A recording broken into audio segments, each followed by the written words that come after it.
സൈസിലുള്ള മലകളാണ്.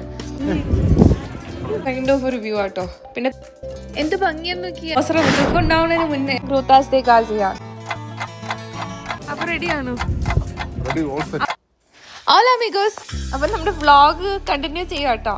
നമ്മുടെ ട്രാവൽ ഇങ്ങനെ നടന്നുകൊണ്ടിരിക്കുകയാണ്. നമ്മളിപ്പോൾ എത്തി നിൽക്കുന്നത് മോൺതെറി നഗരത്തിലാണ്. എൻ്റെ കുറച്ച് സബ്സ്ക്രൈബേഴ്സ് മെക്സിക്കോയുടെ നല്ല ഭാഗങ്ങൾ മാത്രമേ ഞാൻ കാണിക്കുന്നുള്ളൂ എന്നൊരു പരാതി പറഞ്ഞ് ഞാൻ കേട്ടു. സംഭവം ശരിയാണ്. ഞാൻ പോസിറ്റിവിറ്റിയിലോട്ടാണ് കൂടുതൽ കോൺസെൻട്രേറ്റ് ചെയ്യുന്നത്. അത് കാരണം നമ്മളത് മാത്രമായിട്ടോ ഇപ്പോൾ കാണിക്കുന്നത്. ഇവിടെ നല്ല കാര്യങ്ങളുണ്ട്, ചീത്ത കാര്യങ്ങളുമുണ്ട്. അങ്ങനത്തെ ഏത് സിറ്റുവേഷൻ വന്നാലും നമ്മൾ എന്തെടുക്കുന്നോ അതായിരിക്കും നമ്മുടെ ലൈഫിൽ കൂടുതൽ നമുക്ക് റിഫ്ലക്ട് ചെയ്ത് കാണുക.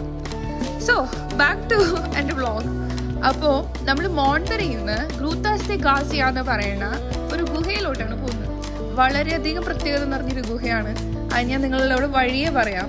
ഇവിടെ മോൺതെറിയുടെ പ്രത്യേകത നിങ്ങൾക്കിപ്പോൾ കാണാമല്ലോ. എങ്ങോട്ട് നോക്കിയാലും നല്ല വെറൈറ്റി സൈസിലുള്ള മലകളാണ്.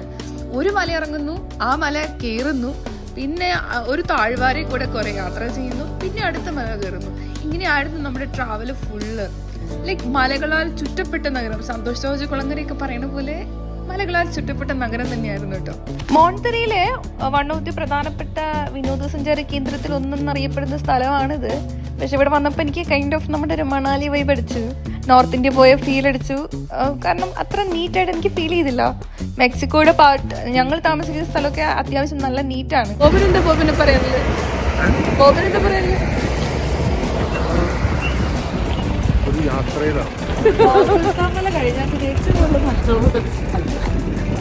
അതെനിക്ക് തോന്നുന്നുണ്ട്.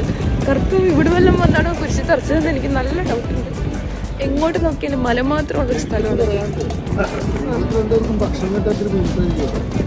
ഞങ്ങൾക്ക് ഇവിടുന്ന് ഭക്ഷണം വേണ്ട, ഞങ്ങൾക്ക് സിറ്റിയിൽ പോയിട്ടുള്ള ഭക്ഷണം മാത്രം മതി.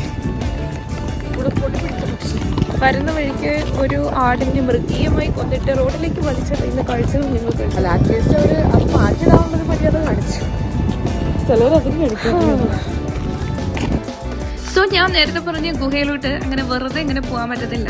നമ്മൾ ഒന്നെങ്കിൽ കേബിൾ കാർ എടുക്കണം, ഇല്ലെങ്കിൽ കുറച്ചധികം നടന്ന് വലിഞ്ഞ് മുകളിലേക്ക് കയറണം. അപ്പം നമ്മൾ കേബിൾ കാർ എടുക്കാനാണ് തീരുമാനിച്ചേക്കുന്നത്. കൂടുതൽ കേബിൾ കാർ പേടിയുള്ള ഒരാളുണ്ട്. സ്റ്റിൽ നമ്മൾ ടിക്കറ്റ് എടുക്കാനായിട്ട് ഇതേ പോയിക്കൊണ്ടിരിക്കുകയാണ്. ഇവിടെ നമുക്ക് കേബിൾ കാറിൻ്റെ അതേ ലൈൻസ് കാണാം. ഈ ലൈൻസിൽ കൂടിയാണ് കേബിൾ കാർസ് വരിക. അപ്പോൾ ഇതത്ര ക്ലിയർ ആവുമെന്ന് എനിക്കറിയില്ല, കാരണം ഇവിടെ ഒത്തിരി പൊടിയുണ്ട്. അതിൻ്റെ റീസൺ എന്താണെന്ന് വെച്ചാൽ അവിടെ ഒത്തിരി മൈനുകൾ ഉള്ള സ്ഥലമാണ്. അത് കാരണം പൊടിയുടെ സാന്നിധ്യം വളരെ കൂടുതലാണ്. പക്ഷേ നമ്മൾ പൊയ്ക്കൊണ്ടിരിക്കുന്നു. ഇപ്പം നമ്മൾ ടിക്കറ്റ് എടുക്കും. ഇതിനെ കൂടെ ഒരു ഓപ്ഷൻ ഉണ്ട്. നമുക്ക് മേലിൽ എങ്ങനെയാണ് എത്തുന്നത്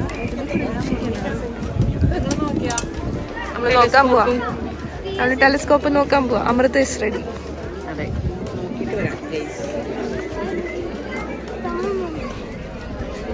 അവൻ നല്ല ക്യൂട്ടായിട്ട് എന്താണ് വെളി നടക്കണമെന്ന് അമ്മേനെ വിളിച്ച് കാണിക്കുന്നുണ്ട്.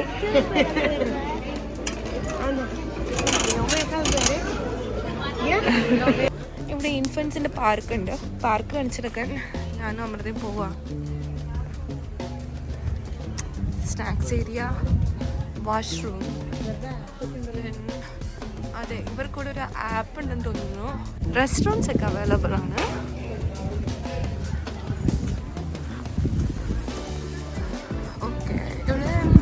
ഇത് ദേവദാരു ആണെന്നാണ് എൻ്റെ വിശ്വാസം. അതെ, ഇത് ദേവദാരു. അപ്പോൾ കുഞ്ഞുങ്ങൾക്ക് കളിക്കാനുള്ള പ്ലേ ഏരിയ.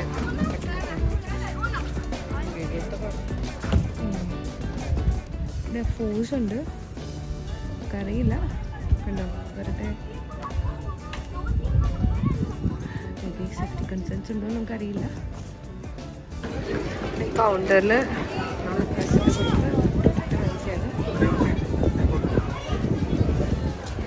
ചേച്ചി എന്ത് പറയുന്നു അറിയുന്ന സ്പാനിഷിൽ ബോബൻ എങ്ങനെയോ പറഞ്ഞ് ഒപ്പിക്കുന്നുണ്ട്. കാർഡ് എടുക്കുമെന്ന് അറിയില്ല. നമ്മുടെ കയ്യിൽ കറക്റ്റ് കാശാണുള്ളത്. ഈ വിഡ്രോ ചെയ്യണമെങ്കിൽ ATM പോകണം. സോ ഓക്കെ, ക്യാഷ് മാത്രമേ അക്സെപ്റ്റ് ചെയ്യുള്ളൂ. അങ്ങനെ നമ്മൾ ടിക്കറ്റൊക്കെ എടുത്തു കേട്ടോ. ടിക്കറ്റിൻ്റെ റേറ്റാണ് നമ്മൾ ഈ കാണുന്നത്. അഡൾട്ടിനും കിഡ്സിനും സെപ്പറേറ്റ് റേറ്റ് ഉണ്ട്. അപ്പോൾ കിഡ്സിനും സീനിയർ സിറ്റിസൺസിനും 40 പെസോസും അഡൾട്ട്സിന് 50 പെസോസിനുമാണ് കേട്ടോ ഡീറ്റെയിൽസ് എഴുതി വെച്ചേക്കുന്നത്. അപ്പോൾ നമ്മൾ നേരത്തെ പറഞ്ഞായിരുന്നു നമ്മുടെ കൂട്ടത്തിൽ ഒരു കുട്ടിക്ക് പേടിയാണെന്ന്. ആ കുട്ടി എൻ്റെ ഭർത്താവാണ്. ആളിങ്ങനെ പേടിച്ച് കേബിൾ കാർ നോക്കി നിൽക്കുവാണേ.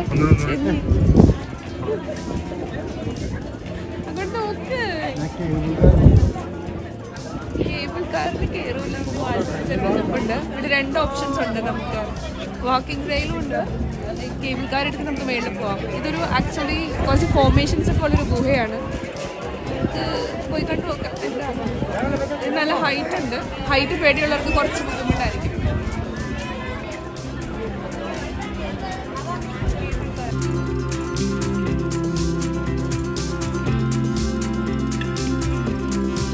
ബുദ്ധിമുട്ടായിട്ട് നമുക്ക് തോന്നുന്നില്ല.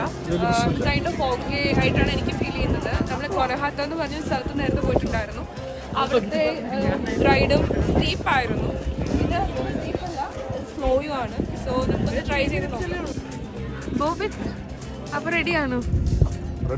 അമൃത എക്സൈറ്റഡ് ആണോ? പോയിട്ട് എക്സൈറ്റഡ് ആണോ? അല്ല, കുറച്ച് പേടിയുണ്ട് അല്ലേ?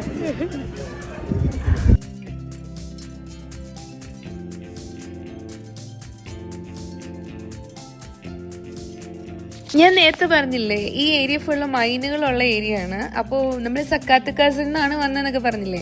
അപ്പോൾ ഇവിടുത്തെ സ്പെഷ്യൽ എന്ന് വെച്ചാൽ ഇവിടുത്തെ കല്ലുകൾ, പിന്നെ സിൽവർ, ഇതൊക്കെയാണ്. അപ്പോൾ ഇവിടെ ഒത്തിരി കല്ലുകൾ വെച്ചിട്ടുള്ള ലോക്കറ്റ്സ് കൊണ്ടുള്ള മാലകളും ഇവൻ കത്തി, ഇങ്ങനെ ഷോക്കേസ് പീസുകൾ ഒത്തിരി നമ്മൾ കണ്ടു.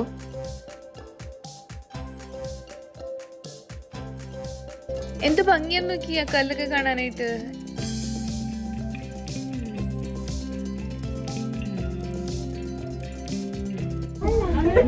ഞങ്ങൾ പോവുകയാണ്. എനിക്ക് പേടിയൊന്നും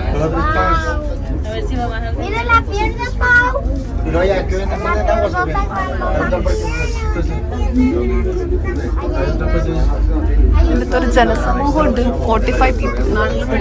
താഴെ നിന്ന് കണ്ടപ്പോൾ കുറച്ചധികം പേടി ഉണ്ടാവും തോന്നി. എനിക്ക് വലിയ പേടി തോന്നുന്നില്ല. നമ്മൾ ട്രെയിനിൽ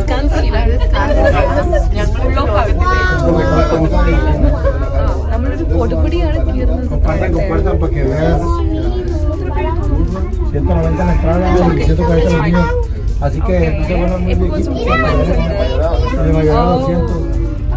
സംഭവം പേടിയൊന്നുമില്ല എന്ന് പറഞ്ഞു കഴിഞ്ഞാലും നമ്മൾ നല്ല ഘടാഘടിയൻ മലയിലേക്കാണ് നമ്മുടെ യാത്ര. താഴെ നോക്കുമ്പോഴത്തേക്കും ആ കണ്ട വലിയ മലകളില്ലേ, അതിനകത്തേക്ക് തുഴന്ന് വെച്ചിട്ട് ഒരു കേബിൾ കാർ ഉണ്ടാക്കി വെച്ചേക്കാണ്. ഇതിന് നമുക്ക് 45 പേർക്ക് നിന്ന് പോകാൻ പറ്റുന്ന ഒരു കേബിൾ കാറാണ്.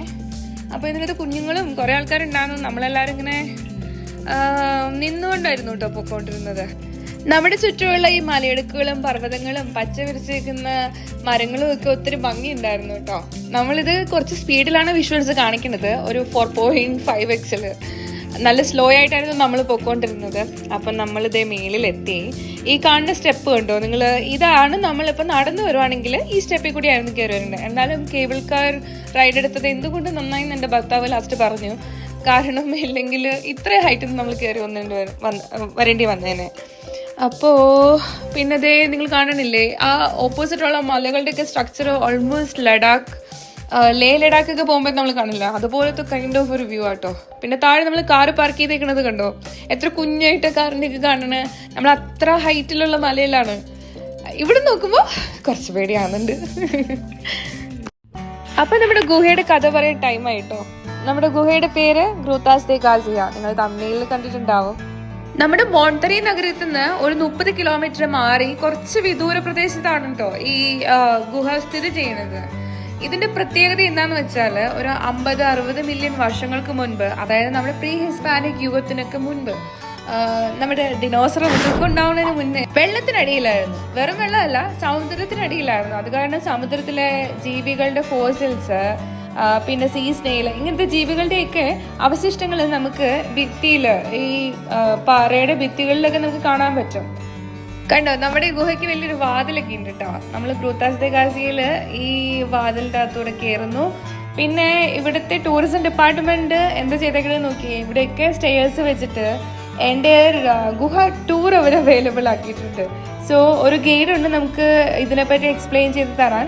ഇതാണ് നമ്മുടെ ഗൈഡ്. പുള്ളി നമുക്ക് ഇവിടുത്തെ കാര്യങ്ങളെല്ലാം എക്സ്പ്ലെയിൻ ചെയ്ത് തരുന്നുണ്ട്. അപ്പോൾ പുള്ളിയുടെ ഇത് പുള്ളി എക്സ്പ്ലെയിൻ ചെയ്യുന്നത് സ്പാനിഷിലാണ്. നമുക്കിത് കറക്റ്റായിട്ട് മനസ്സിലാവാതെയാണ് നമ്മൾ ട്രാൻസ്ലേറ്ററൊക്കെ വെച്ച് കേട്ട് മനസ്സിലാക്കുകയാണ് ചെയ്തത്. ഇവിടെ നമ്മുടെ ഡീറ്റെയിൽസ് ഒക്കെ എഴുതി വെച്ചിട്ടുണ്ട്. ഇത് 1843 ഒരു പള്ളിയിലച്ഛൻ, പേര് ജുവാൻ ആന്റോണിയോ എന്ന് പറയുന്ന അച്ഛൻ, ഈ വഴിയിൽ എന്തോ മലയിൽ വന്നു കഴിഞ്ഞപ്പോഴത്തേക്കും കണ്ടുപിടിച്ചൊരു വിചിത്ര ഗുഹയാണ് ഇത്.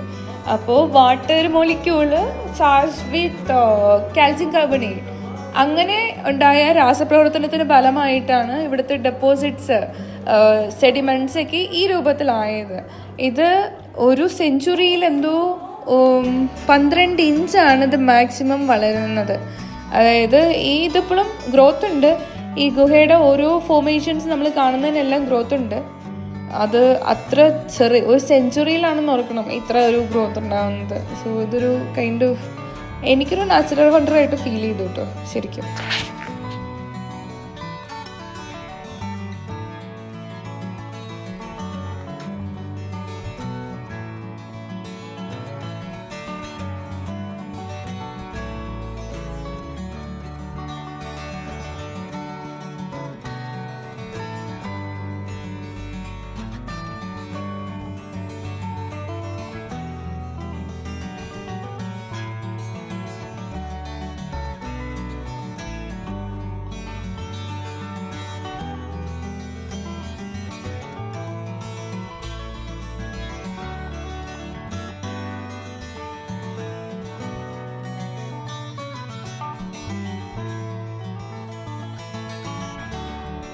എല്ലായിടത്തും ലൈറ്റൊക്കെ ഇട്ടിട്ട് കളറാക്കിയിട്ട് ഇങ്ങോട്ട് വെച്ചിട്ടുണ്ട് കേട്ടോ. നല്ല നീളമുള്ള ഭംഗിയുള്ള നല്ല ഇംപ്രസീവ് ആയിട്ടുള്ള റോക്ക് ഫോർമേഷൻസ് ആണ്.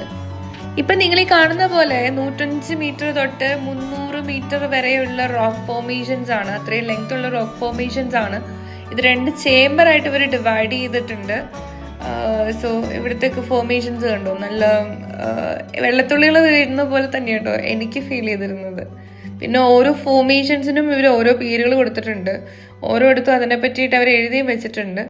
പിന്നെ നമ്മൾ കാൽസ്യം കാർബണേറ്റിന്റെ കെമിക്കൽ റിയാക്ഷൻ കാരണം ഉണ്ടായ പാറക്കെട്ടുകളായത് കാരണം ഇവിടെ ഇംപ്രസീവ് ആയിട്ടുള്ള സൗണ്ടുകൾ കേൾക്കാം കേട്ടോ.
What were explaining about this formation?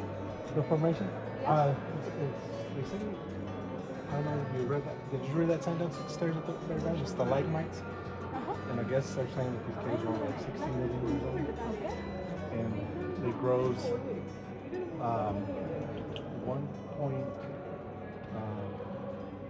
1.6 centimeters. You took a picture of it. Oh, it's like 1.6 centimeters per 100 years. Yeah, so basically it grows like that much in 100 years.